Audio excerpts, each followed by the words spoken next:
Ben, back with you in the model shop, working on our Wingnut Wings Albatros D5. I didn't get a whole lot more painting done, just a little bit more work on the wood graining, but I did get to the point where I'm ready to do some work here with the photo-etched metal. This is all they give you, this little kit for Wingnut Wings, but it is extremely detailed, very well done, and I like using them. I'm basically just going to show you today. I'm going to work with this little section right here, the seat belts. Get them attached to the seat.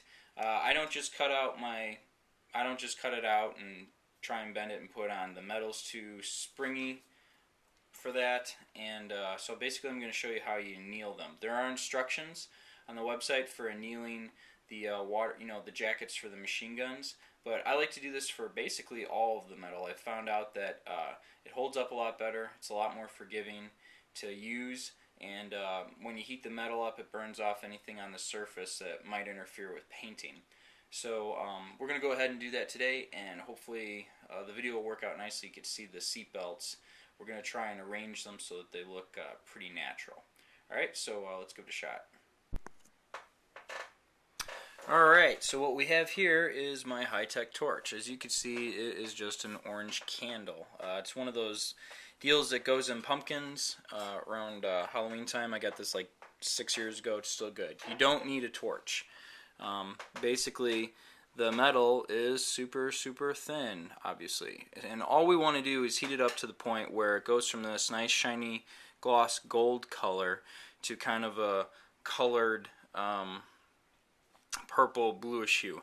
You have to be careful because let's see if I can point out here. This end of our machine guns is extremely fragile, and you don't want to superheat this area too much for the jackets. But the seat belts over here are thicker. Same with this metal coverings. On the Wingnut Wings kits, they're often concaved a little bit the way you install them, and it's nice if they hold their form when you put them where you want. So anyway, we'll get to the annealing. I like to do all of it, and all I do is just kind of hold it right over top. You can see right away, maybe in the video, that the metal will bend up. It's because it's hotter on the bottom, cooler on top, so there's some heating, contracting that's going on and expanding.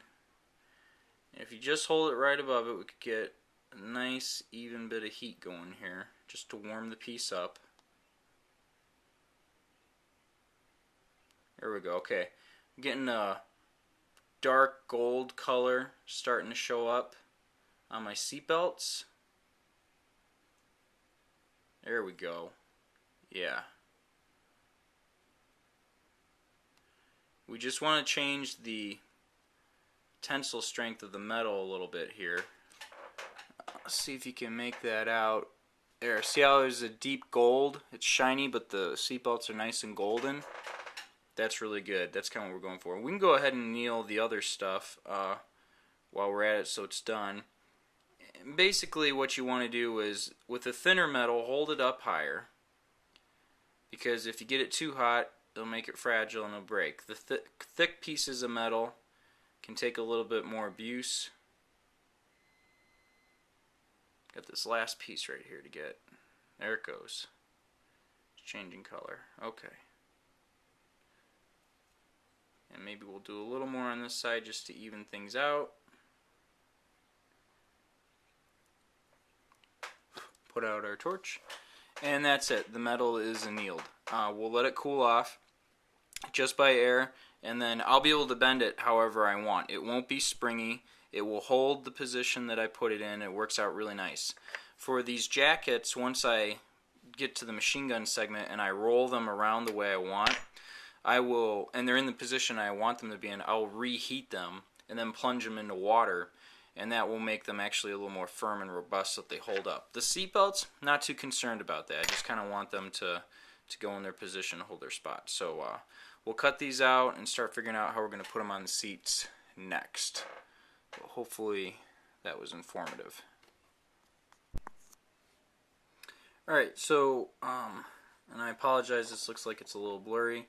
Right here is the attachment point for the seatbelt. I just super glued it on. You can see I did a little pre-bending of it just to kind of hold it around right there. And once that super glue sets up the rest of the way, I'll just push this down into place so that it looks like it's laying there. Maybe I'll put some super glue underneath it and a couple more attachment points, but that'll be it. And then I'll do it for the other side, and I'm going to work on the back too. Once I kind of get this in place, I'm going to take some pictures just to be safe, if this is blurry, so you can see what the end result looks like before I paint it. But you know, it's real easy. You just secure one end, it's annealed, and we could just fold it around where we want it to go to make it look natural. And you can get some little wrinkles in it and everything if you're really clever. So I'll finish that up, and then we'll do some pictures, I think, here. Alright, and we've got it all finished up there. Looks like this might be a little blurry, so if it is, I'll just put up a picture here.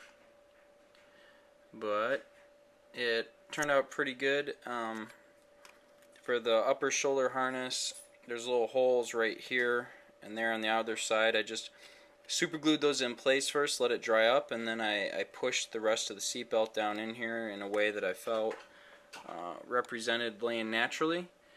And we'll get that all painted up with everything else. But hopefully that this was helpful. You know, as you can see, if the photo etch metal can anchor at one point, and then you could just push and work it around almost like lead foil, and it's not springy and fighting you, you can get some better results, and it's a little less frustrating.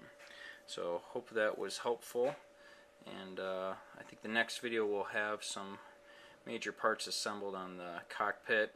And to get pictures, you know, to get good views of this, everything, the detail here, I'm going to have to take a lot of pictures and put them up because the camera doesn't do it justice. So, yep. That's all we got for this time.